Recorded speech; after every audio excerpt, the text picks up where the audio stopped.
Hey guys, welcome to Reddit Brew. Today, I will be reading from the r/EntitledPeople subreddit, although it could totally be a JUSTNOMIL story too, and it is a long roller coaster of a story, so buckle up and let's jump into it.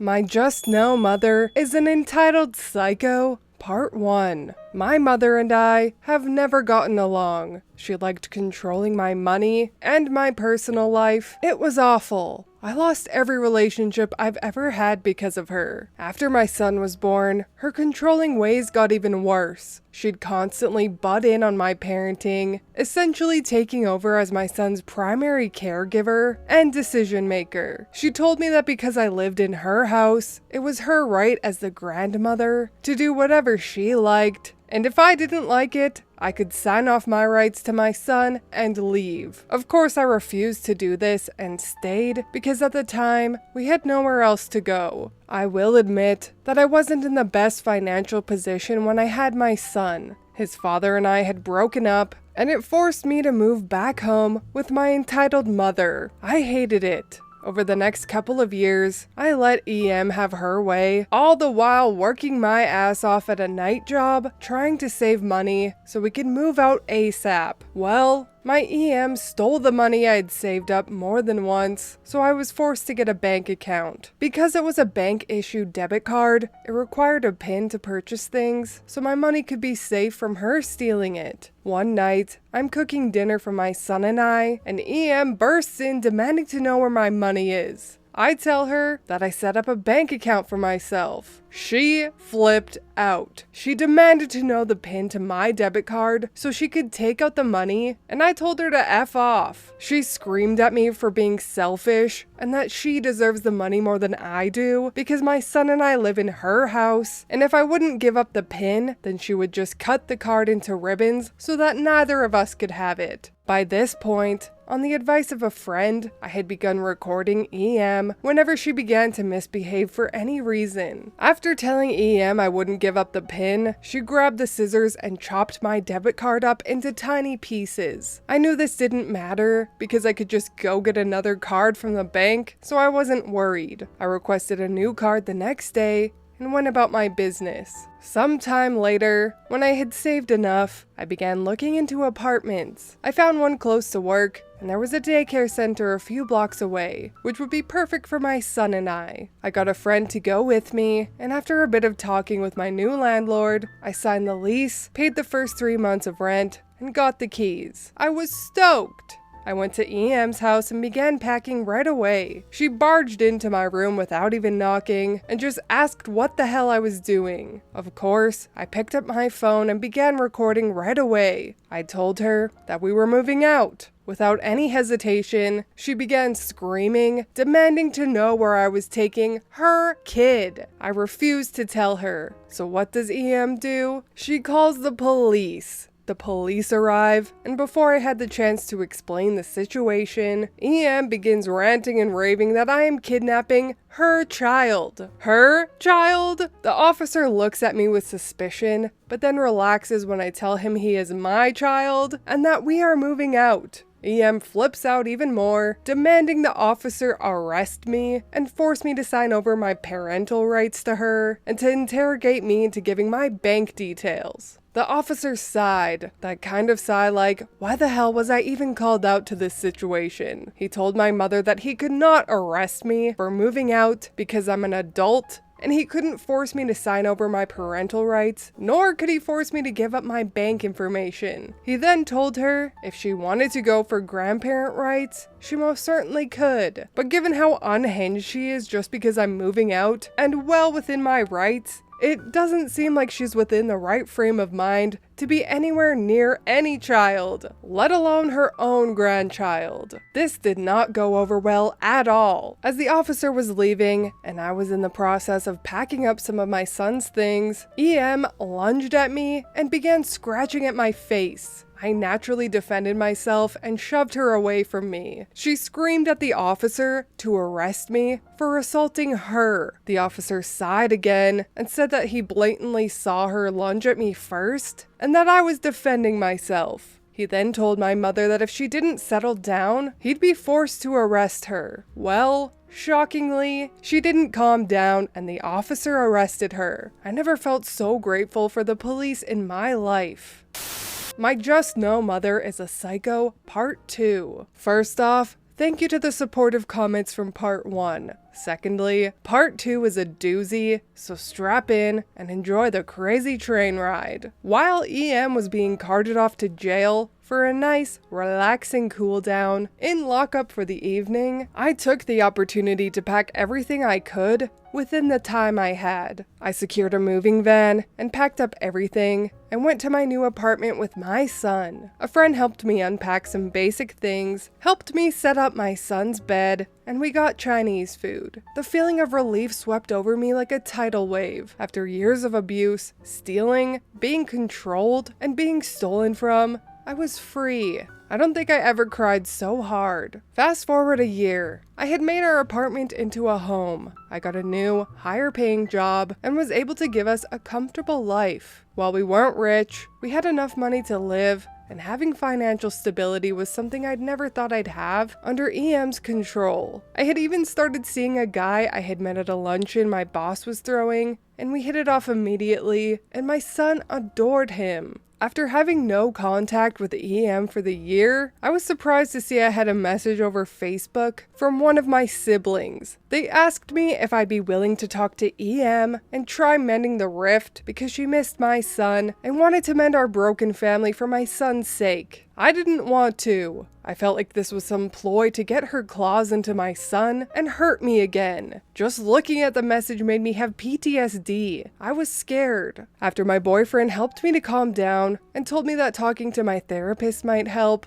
I called her and set up an emergency appointment. My therapist told me that EM reaching out might be sincere, and the most that will happen is the visit goes bad and I just go back to no contact again. It made me feel better, but my paranoia was still all over the place. After thinking it over for a while, I decided not to let fear control me. I messaged my sibling back, and we made plans to meet up in a public place for lunch. I agreed to bring my son with me, but I made the condition that my boyfriend would join us as well. My sibling was not happy with this, but hesitantly agreed. Red flag number 1. As the day of the lunch approached, EM sent a message to me on Facebook saying how much she missed my son and that she had loads of presents for him. I said that I'm sure he'll be very grateful for the gifts, and EM said she had one for me too. To avoid an argument, I thanked her and told her I would see her at the lunch. She assured me I would be shocked when I opened my present. Red flag number 2. On the day of the lunch, my anxiety was shooting through the roof. I kept changing my mind, but my boyfriend assured me he would be there for me every step of the way,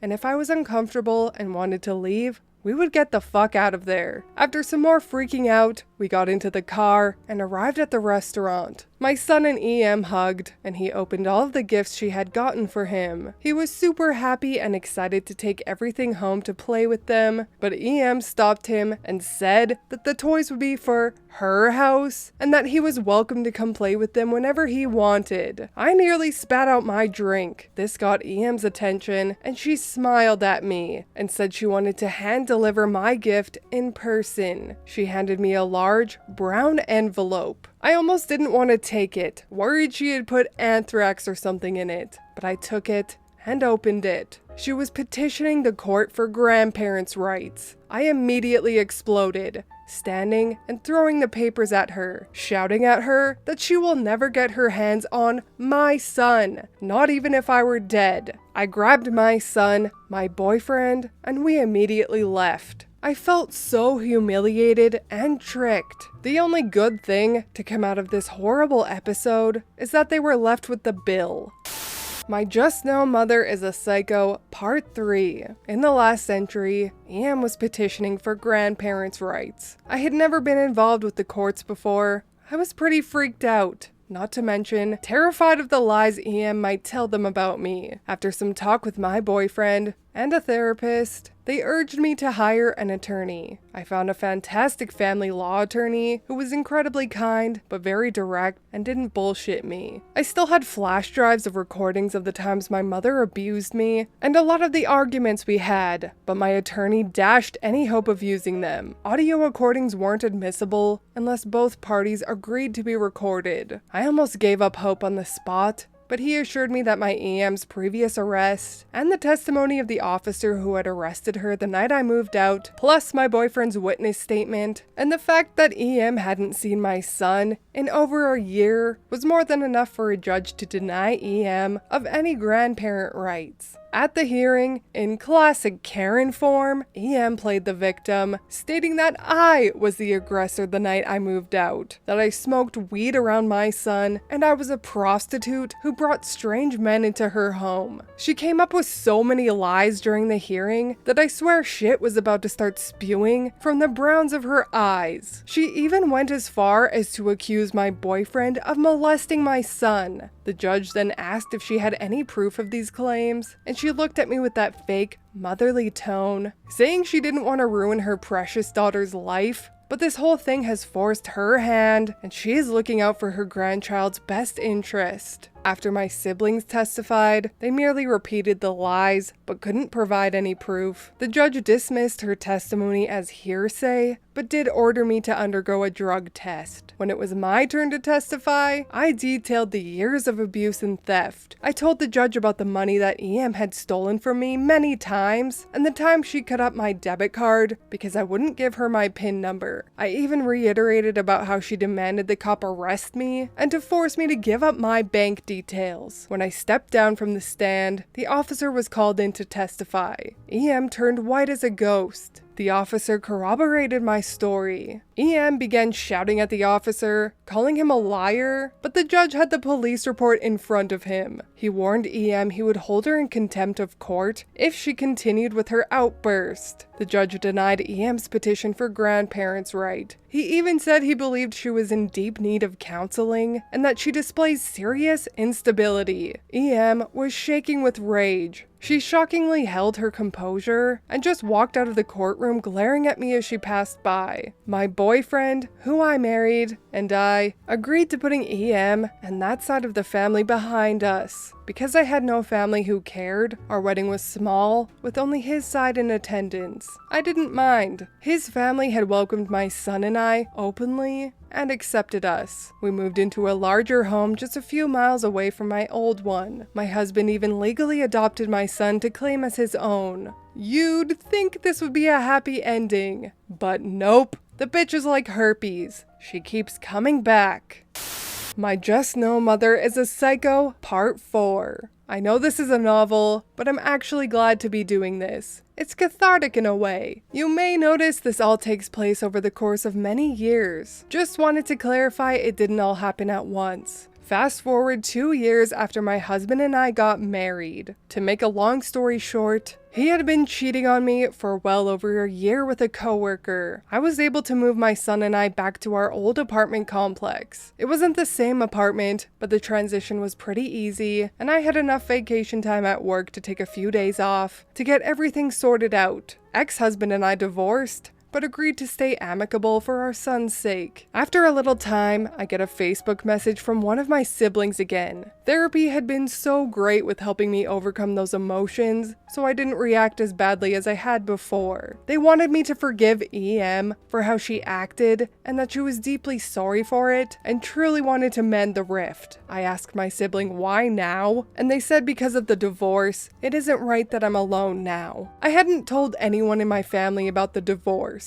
I'm pretty much no contact with all of them. I'm guessing word just spread around about it. I told my sibling that I was fine, and I still didn't want any contact with EM after she lied about me to a judge. Sibling said EM had been in therapy and realizes she was wrong, and thought if she messaged me herself, she would just get blocked and ignored. Hearing that EM was seeing a therapist actually made me happy. Because I'm an absolute fucking idiot, I asked my sibling if she could watch my apartment and son while I take a short but much needed vacation with some friends. I would only be gone for the weekend, as we were going to the spa. I also asked my sibling not to tell EM my address. Just as a measure of safety, I asked my ex-husband to check on my apartment from time to time over the weekend. I thought this would give my son the chance to get to know his family a little, and I would get a nice quiet 2 days of pampering. I drive to the spa, and I'm there not even 3 hours before I get a frantic call from my ex-husband. My apartment was trashed, the walls smeared with dog feces, and the police are there looking for me. Of course I am panicking at this point, and had to drive the hour-long trip back home, terrified of what I'm about to walk into. When I get there, I'm arrested on the spot for drug possession, child neglect, and child endangerment. I am absolutely 100% shocked by this. I don't do drugs. I don't even smoke weed. I have a couple drinks on occasion, but other than that, I'm pretty much a square. I'm hauled down to the police station and interrogated at length about the accusations being labeled against me. EM made a call to them after seeing her grandson covered in bruises and dog feces. We don't even own a dog. After the police searched my trashed apartment, they found the drugs sitting on my kitchen counter. Upon hearing that it was EM that called the police on me, my PTSD flared up and I began to have the most severe anxiety attack that I've ever had and had to be admitted to the hospital for a psych evaluation. I don't remember much of it, because I apparently had fainted many times from the high amounts of stress. After 3 days of being on medication that made me into a zombie, the police came to talk to me again. He told me that EM refused to admit my son to the hospital for an examination, stating that she knows he has bruises because she saw them and didn't need a doctor to tell her that her baby was abused. Ex-husband, being the godsend that he is, asked the police to take my son from EM's custody, and after an extensive examination, shocker, he had no bruises. My son told the officer that EM had told him that she was going to be his mother now, and that he was scared of EM, and that he was afraid she may hurt him if he tried to escape. Both my siblings were questioned, and to save their own skins, admitted that EM told them to wait until I wasn't home so that they could go and trash my apartment and plant the drugs. EM denied this, but the evidence and all the instances where she showed her clear mental instability, she was arrested on charges of domestic abuse, theft, destruction of property, lying to the police, and kidnapping. My siblings were also charged. I have since been granted a permanent restraining order against EM and my siblings, and they are in no way to contact me, and if any other relative tries to contact me on their behalf, that would be a violation and they would be charged even more. I will be in therapy for probably the rest of my life at this point,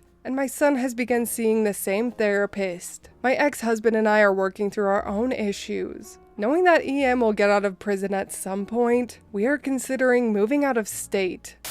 You know, I do feel bad for this OP and think her mother is a psycho and deserves jail time as well as her siblings, but I have to be honest here by saying that I feel as though this falls under the fool me once, shame on you, fool me twice, shame on me category. OP never should have trusted her siblings in taking care of her child. She was foolish and naive to think that it would be a peaceful weekend, allowing her siblings that have already proven to be on EM's side time and time again to look after her young son. With that being said though, I'm glad it turned out the way it did, with EM and the siblings finally being charged, and I do hope OP and her ex work things out because they do seem like a good match and they all move very, very, very far away and have a fresh start. But anyways, that is all from me today. I hope you enjoyed that Entitled People story. If you did, please leave a like and subscribe. I truly appreciate when you do, and I will see you in the next Reddit story. Bye!